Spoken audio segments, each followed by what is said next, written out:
Assalamualaikum warahmatullahi wabarakatuh.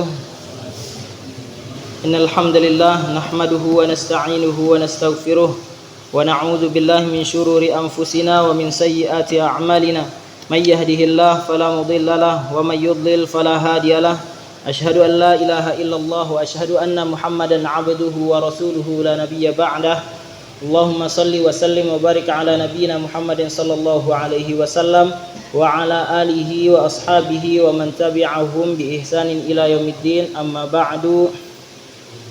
Hadirin yang dirahmati Allah Subhanahu wa taala, pertama-tama marilah kita mensyukuri nikmat Allah Subhanahu wa taala yang telah diberikan kepada kita, yang alhamdulillah masyaallah di kesempatan kali ini kita mendapatkan begitu banyak nikmat yang telah diberikan oleh Allah Subhanahu wa taala.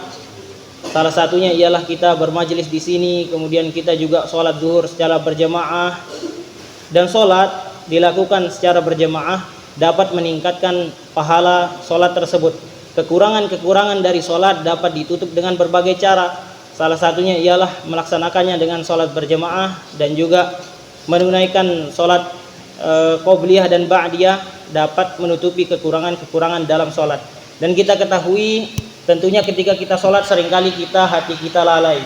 Oleh karenanya marilah kita mensyukuri nikmat Allah Subhanahu wa taala berupa sholat zuhur berjamaah ini dengan lafaz hamdalah alhamdulillahi rabbil alamin. Kemudian marilah kita layangkan salawat serta salam kepada baginda Nabi besar Muhammad sallallahu alaihi wasallam. Allahumma salli ala sayyidina Muhammad wa ala ali sayyidina Muhammad. Yang dimana fadilah salawat ini sangatlah banyak dan telah kita bahas dalam banyak sekali pertemuan di mana kita membahas tentang fadilah salawat ini. Hadirin yang dirahmati Allah Subhanahu wa taala, kita harus bersyukur karena kita seringkali berada di dalam satu majelis bersama orang-orang soleh. Ketika kita bermajelis dengan orang-orang soleh, insya Allah yang akan kita bahas di sana ialah kebaikan. Tentunya ketika ada majelis yang di sana menyebutkan ayat-ayat Allah Subhanahu wa taala, hadis-hadis Nabi Muhammad sallallahu alaihi wasallam, di majelis tersebut berzikir kepada Allah Subhanahu wa taala, akan berbeda dengan majelis yang tidak mengingat Allah Subhanahu wa taala. Bahkan di dalam sebuah hadis yang diriwayatkan oleh Imam Abu Daud rahimahullahu taala, termaktub di sana bahwasanya Rasulullah sallallahu alaihi wasallam bersabda, "Ma min qaumin yaqumuna min majlisin la yadhkurunallaha fihi illa qamu an misli jifati himarin wa kana lahum hasrah." Yang artinya, kalau seandainya ada satu kaum yang berdiri beranjak dari satu majelis dan di majelis tersebut tidak mengingat Allah Subhanahu wa taala, maka berdirinya tersebut seperti bangkai keledai.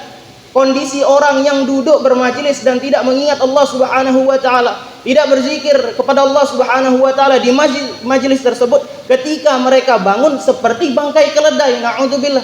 Oleh karenanya pentingnya kita berteman dengan orang-orang soleh, sehingga di dalam satu majelis kita pindah dari majelis tersebut ke tempat lain tidak seperti bangkai keledai. Na'udzubillah.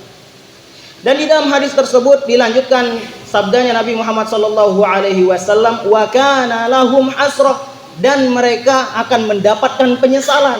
Maksudnya kapan penyesalannya? Penyesalannya tentu nanti di hari kiamat, ketika amal soleh dihisab, ketika perbuatan di dunia dihisab, dilihat mana perbuatan baik, mana perbuatan buruk, maka majelis tersebut ialah majelis yang sia-sia, dan itu yang menimbulkan penyesalan nanti di hari kiamat. Oleh karenanya ketika kita bermajelis, kita berusaha agar di dalam majelis tersebut kita mengingat Allah Subhanahu wa taala.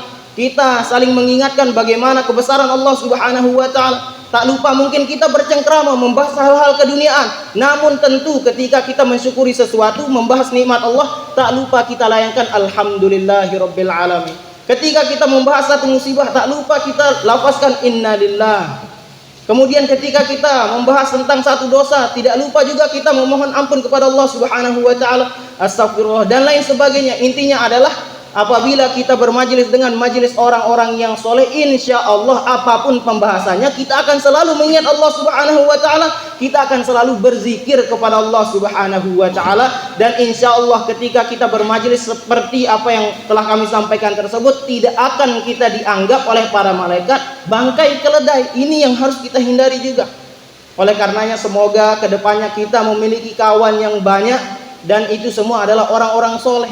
Dan kalau seandainya kita memiliki kawan yang bukan termasuk golongan orang-orang yang soleh, maka semoga Allah Subhanahu wa ta'ala menjadikannya menjadi orang-orang yang soleh. Atau mungkin kalau seandainya kita yang belum menjadi orang soleh, semoga kita juga menjadi hambanya Allah Subhanahu wa ta'ala yang tergolong orang-orang yang soleh, yang ketika kita kumpul, ketika kita bermajelis, kita membahas hal-hal yang tentunya diridhoi oleh Allah Subhanahu wa ta'ala. Dan semoga sebagaimana kita kumpul di dunia saat ini, kumpul di musala ini, nantinya kita bertemu kembali di surganya Allah Subhanahu wa ta'ala, dan masuk surga bersama kedua keluarga dan juga kerabat kita tanpa hisab. Amin ya rabbal alamin. Subhanakallahumma wa bihamdika asyhadu an la ilaha illa anta astaghfiruka wa atubu ilaik. Assalamualaikum warahmatullahi wabarakatuh.